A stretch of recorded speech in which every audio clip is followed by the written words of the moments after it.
नमस्कार, मी विजय चव्हाण. तुम्ही पाहतात आवाज लोकशाहीचा. मित्रांनो, दौंड शहरामध्ये आज एक आगळं वेगळं व्यक्तिमत्व आलं आहे आणि ते या निमित्तानं आलं आहे की डॉक्टर बाबासाहेब आंबेडकर यांच्या जयंतीचा महोत्सव दौंड शहरात सुरू आहे आणि इथे आत्ता महाराष्ट्रामध्ये लक्षवेधी होत आहे. म्हणूनच लोकांच्या दृष्टीनं टार्गेटसुद्धा होत आहेत. असे मिसाळ साहेब आपल्यासमोर आहेत. सरजी नमस्कार, जय भीम, जय भारत, नमो बुद्धाय. नमो बुद्धाय. समाजाच्या दृष्टिकोनातून माणसं शिकली आणि पुढारली की बाबासाहेब विचारतात अशा स्वरूपाची ख्याती होती. पण प्रथमच तुम्ही अशा आहात की तुम्ही ज्याही स्टेजवर असाल पण बाबासाहेब घेऊन चालताय. समाजाला तुम्ही आता काय सांगता? सर, थोडंसं माझा जो एक्सपिरियन्स आहे, जे हायर क्लास किंवा क्रीम क्लास आहे बुद्धिझमचा आता सध्याचा, ते कदाचित बाबासाहेबांना लागत नाही. हे जे निळे टिके निळे फडकी लावून जे फिरतात, जे आता आपण उद्या जेव्हा जयंती आहे ऑन 14th, तर त्या दिवशी दारू पिऊन जो धिंगाणा करते, आम्हाला लाज त्या लोकांची वाटते. म्हणजे जे जे बाबासाहेबांनी सांगितलं त्याच्या विरोधात जायचं. म्हणजे व्हेरी अनफॉर्च्युनेट टू टेल की आता कुठल्याही म्हणजे तुमच्या कार्यक्रमामध्ये गाण्यांशिवाय तिथे लोक येत नाहीत. मग तुमची ती धम्म परिषद असू द्या किंवा प्रवचन असू द्या, म्हणजे तो ऑर्गनायझरही तुम्हाला सांगतो की लोक येणार नाहीत. मग त्या मेंटॅलिटीचं काय करायचं? आज म्हणजे बाबासाहेबांनी आता म्हणजे ह्या कार्यक्रमाला येतानाच आपल्या साहेबांनी सांगितलं मला, सचिन खरात त्यांनी सांगितलं खरात साहेबांनी की बाबासाहेब म्हणाले होते की माझी 10 भाषणं आणि वामनदादा कर्डकांचं एक गाणं. मान्य आहे, बाबासाहेबांचा तो मोठेपणा पण आहे. म्हणजे हेही तुम्ही लक्षात घ्या. साहेब, तुम्हाला या निमित्तानं मी एक आठवण करून देतो. वामनदादा असे म्हणतात, मानसा मी तुझे असे गीत गावे, असे गीत गावे की त्यामध्ये तुझे हित व्हावे. ते असं म्हणतात की माणसांनो, तुमच्यासाठी असं काहीतरी काम करा. गीत म्हणजे प्रशंसक. ते असे करा की ते प्रत्येक माणसाचे उपयोग यावे. म्हणून वामनदादा कर्डकांचं उदाहरण दिलं. पुढे सांगा काय म्हणायचं. वामनदादा कर्डकांची उदाहरणं हे मी तुम्हाला सांगतो. वामनदादा कर्डक यांना बॉलिवूडमध्ये अपॉर्च्युनिटी भेटली होती. आता किती जणांना माहिती आहे मला खरंच माहित नाही. आणि वामनदादा हिरो बनायला गेले आणि तिथे बाबासाहेबांना सांगितलं, म्हणजे बाबासाहेब विचारले की वामन कुठे आहे? ते तो फिल्म लाईनमध्ये गेला. मग जर तो फिल्म लाईनमध्ये गेला तर चळवळीचं काय होईल? वामनदादांचं ते मोठं सॅक्रिफाईस होतं आणि ते सोडून आले सगळं परत. आणि तेच वामनदादा कफलला खाऊन गेले. हा पण इतिहास आहे. पण आत्ताच्या सिंगर्सना तुम्ही वामनदादांचं लेवल देऊ शकता का? हा प्रश्न तुम्हाला किंवा मला पडला पाहिजे. त्या स्टेजवर घाणेरड्या प्रकारे नाचलं जातं, गायलं जातं, तुमचा भसाडा आवाज असतो, फक्त लोकांना एंटरटेनमेंट पाहिजे. त्याच्यामध्ये बाबासाहेबांचा काही संबंध नसतो. तुमचे शब्द अर्वाच्य असतात, चिथवणी देणारे शब्द असतात आणि तुमच्या चिथवणीच्या गाण्यामुळे एखाद्या गावामध्ये आपल्या एखाद्या कुटुंबावर एखादा प्रहार होतो. म्हणून तुमचं संयम पण नाही. म्हणजे हा जो तुम्ही आता प्रश्न म्हणजे बोललात ना, it is really actually very vast. आणि मी ह्याच्यावर खूपदा लोकांना ओपनली बोलतो की जो बाप माझा व्हायलन वाजवत होता, आता तुम्ही हलग्यांवर नाचताय. म्हणजे किती विरोधाभास आहे. बाबासाहेबांनी कधीही स्टेज लिहिला नाही. स्टेज ते नेहमी डायस लिहायचे. कारण स्टेजवर तमाशाही होईल पण डायसवर इंटलेक्ट जातात नाही का. पण आज तुमचा स्टेज आहे की डायस आहे, हाच मोठा प्रॉब्लेम आहे. म्हणजे तुमच्या ऑर्गनायझरलाच माहित नाहीये की नेमकं काय आहे. एका काळी देवदासी प्रथाचा जर इतिहास तुम्ही पाहिला तर मंदिरांमध्ये कोणी येत नव्हतं. मग तिथे स्त्रियांना गाणं गाण्यासाठी एंटरटेनमेंटसाठी ठेवायला सुरुवात केली, म्हणजे लोक तिकडे येतील. आता हीच प्रथा आम्ही मॉडर्न वे मध्ये करतोय आणि परत म्हणायचं आम्ही बाबासाहेबांचा कार्यक्रम ठेवूया. बाबासाहेबांचा तुमचा काय संबंध आहे? बाबासाहेबांनी पठ्ठे बापूरावांकडून पैसे घेतले नाहीत. ठीक आहे, बकुळाचे आणि याचे खूप मोठ्या स्टोरीज आहेत. त्या दोघांमधलं डायलॉग आहे की बकुळानंतर आल्या तिथे आणि बाबासाहेबांना त्यांनी असं सांगितलं की आमची पण लोककला आहे, हे आहे, ते आहे, आणि मोठे मोठे ऐतिहासिक पुरावे दिले. आणि त्यांच्याबरोबर त्यांच्या मावशीचं लहान मूल होतं आणि बाबासाहेब त्याला बोलवलं जवळ आणि फक्त विचारलं की ही तुझी आता जी करती आहे तुला आवडतं का रे? तर ते लहान मुलाने उत्तर दिलं, नाही नाही मला असलं नको. कारण त्यांनी काहीतरी तिथे पाहिलं होतं. तर ह्या लहान मुलाचं, निरागस मुलाचं जे उत्तर आहे तेच माझं उत्तर आहे. पण इथं थांबूया, थोडं वेगळ्या आपलं. ओके. बाबासाहेब बऱ्यापैकी तुमच्या डोक्यात आहे, वाचलेला आहे आणि तुम्ही अभ्यासलेला आहे म्हणून तुम्ही आता त्या दिशेने. पण तुम्ही आता ज्या जगात आहात, ज्या क्षेत्रात आहात, तिथून परत एकदा बाबासाहेबांच्याच रस्त्याकडे निघण्याचा हा मानस आणि अट्ठास का? नाही, दुसरं काय नाही. म्हणजे तुमच्याकडे what is the right way. पण व्यापार व्यवसाय उद्योग असताना बाबासाहेब परत घेऊन आपण सगळ्या इकॉनॉमिकल डिग्रीज कशामध्ये आहेत? इट इज इन इकॉनॉमिक्स ना. 15 डिग्रीज आहे इन इकॉनॉमिक्स.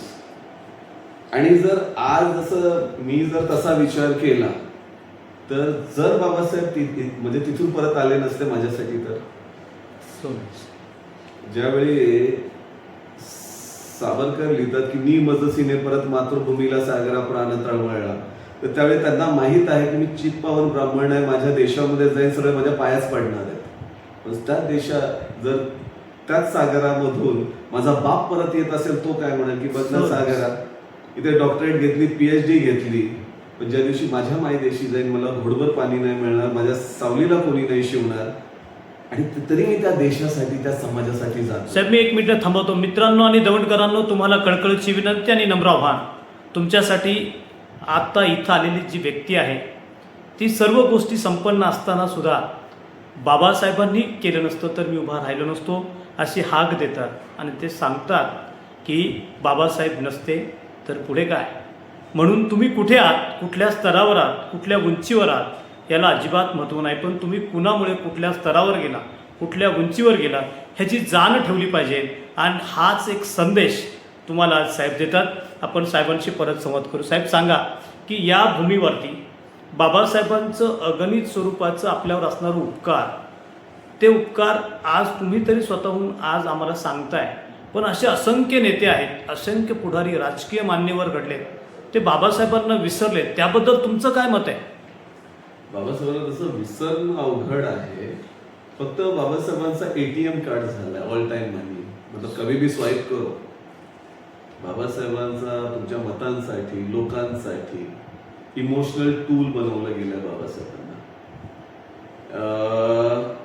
कसं आहे माहिती आहे का, इथे दलित पॅन्थर नावाची एक आली चळवळ आली आणि we all are proud of that. पण कदाचित मला तो पाथ कधी मला आवडला नाही किंवा मला समजला नसेल, कारण बाबासाहेबांचा पाथ हा हत्याराचा नव्हता.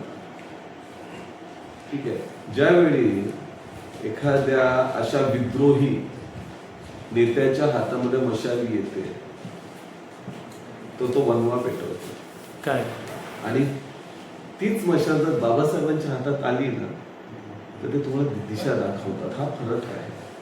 बाबासाहेबांमध्ये पण विद्रोह होता, पण त्यांच्या लेखणीमध्ये संयम होता. आणि जर तुम्ही ह्या विद्रोही कवींचे जर काही लेख वाचले किंवा त्याच्या कविता वाचल्या, प्रत्येक शब्द हा गटारातून खाडीतून काढलेला वाटतो. आणि आज तुम्हाला हे रस्त्यावर जे दगडी धुंडी मारणारी जे दिसतात, म्हणजे ज्यावेळी दलित पॅन्थर तुम्हाला नक्षलवादाकडे घेऊन जाते आणि बाबासाहेब मात्र बुद्धवादाकडे घेऊन जातात. इतकी मोठी तफावत आहे ह्या दोघांच्या विचारांमध्ये. आज रस्त्यावर मला दलित पॅन्थरच दिसतो, मला बाबासाहेब नाही दिसत, मला बाबासाहेबचे विचारच दिसत नाही.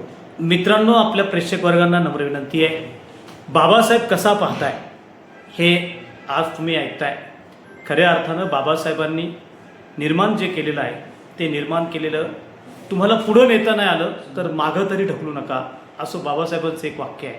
आणि खऱ्या अर्थानं हे सांगतात ते अतिशय जी माणसं सदुविवेक बुद्धीची आहेत, जे बाबासाहेबांच्या विचाराशी समरस आहेत, जे बाबासाहेबांना मानतात, त्यांनी या प्रत्येक शब्दाकडं कटाक्षानं विचारपूर्वक पाहिलं पाहिजे. बाबासाहेब ही समाजाच्या उद्धार करण्याची खऱ्या अर्थानं एक प्रतिमा आहे.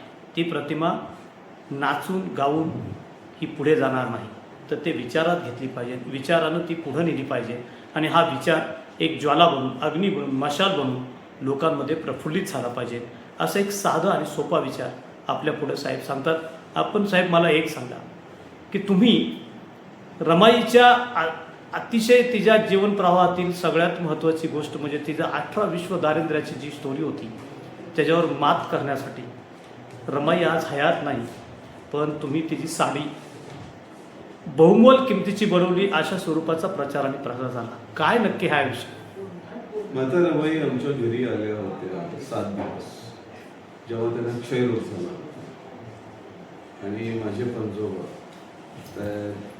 माता रमाई म्हणाल्या, कारण त्यांना क्षयरोग झाल्यामुळे त्यांना हवा पालटासाठी कुठेतरी न्यायचं होतं, त्यांना वीर गावात घेऊन आले होते. आणि तर ते म्हणाले की माझ्यामुळे तुम्हाला त्रास होतो. तर माझे पंजोबा खूप असं याच्यामध्ये म्हणाले उत्साहामध्ये की अरे कसला त्रास आहे, एक लेखच आली आहे ना बापाकडे, आणि आज तुझ्यामुळे ह्या समाजाचा भीमराव उभा आहे, आणि तूही लेकरांसाठी धारवाडमध्ये आपले स्वतःचे अंगावरचे दागिने विकलेस. तर माता रमाई स्मिथ हसल्याने म्हटले की मी तर 2च बाटल्या विकल्या, येणाऱ्या काळामध्ये माझी मुलं मला सोन्याने आणि हिऱ्याने मिळवतील. हे सत्य व्हायला 3 पिढ्या लागल्या, पण ते मी करून दाखवलं. ज्या देशामध्ये आमच्या लोकांना, म्हणजे आमच्या स्त्रियांना, आमच्या आयांना, आमच्या बहिणींना स्वच्छ कपडे घालायला देखील अलाउड नव्हते, दे वर नॉट प्रमोटेड, म्हणजे त्यांना घाणीमध्ये भरून देत होते. साऊथमध्ये जी आपली आहेत तिथे स्त्रियांना छाती लपवण्यासाठी पण टॅक्सेस द्यावे लागत होते. तर ही साडी ह्या सगळ्या त्या माझ्या आया बहिणींसाठी एक समर्पण म्हणून आहे. आणि मी आज जे माझ्या आईसाठी ते करू शकतो, मला याच्यावर खूप क्रिटिसिझम पण आहे की म्हणजे खूप लोकांचं असं मत होतं स्कूल बनवायचं होतं किंवा काही बनवायचं होतं, that is totally different story. पण माझ्या आईची साडी ती कितीची बनवायची हे मी ठरवलं. दिस इज माय पर्सनल व्ह्यू. मी कोणालाही विचारू शकत नाही आणि त्यांना हक्क पण नाहीये मला विचारण्याचा की तुमच्या आईची साडी कितीची असावी.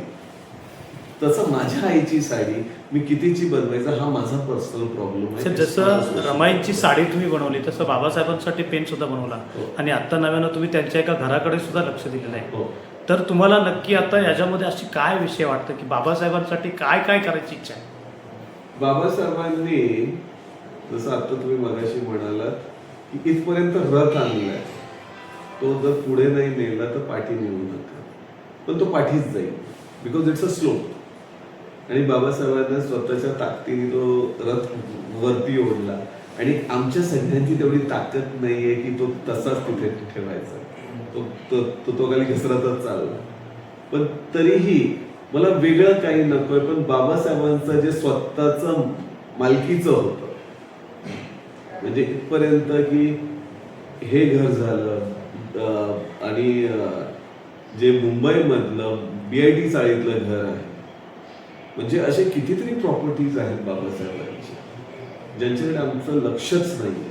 आता 14 एप्रिलला कोट्यावधी रुपये आम्ही खर्च करणार आहोत फटाक्यांमध्ये, नाचण्यामध्ये, गाण्यामध्ये, लाइटिंगमध्ये. पण तुमचं बापाचं घर ढासळतंय, आपल्याला लाज वाटली पाहिजे, पण आम्हाला वाटत नाही आणि वर्षांवर्षापासून लाज वाटत नाही. पण माझ्याकडून जेवढं जमेल मी तो करण्याचा प्रयत्न करतो. काही आउटस्टँडिंग करत नाहीये. माझ्या बापाचे माझ्यावर उपकार आहेत. मला नाचण्या गाण्यासाठी बाबासाहेब नको. मला खूप लोक बोलतात आम्ही खूप वाचलाय. तुम्ही वाचला असेल पण त्याच्यातलं किती वेचलंय हे पण खूप महत्वाचं असतं कधी कधी. म्हणजे तुम्ही खूप वाचला असावं. तर असाच आहे. तर बाबासाहेबांच्या सगळ्या प्रॉपर्टीज आहेत आणि बाबासाहेबांचा माझ्यावर विश्वास होता म्हणून ते माझ्यासाठी लढलेत.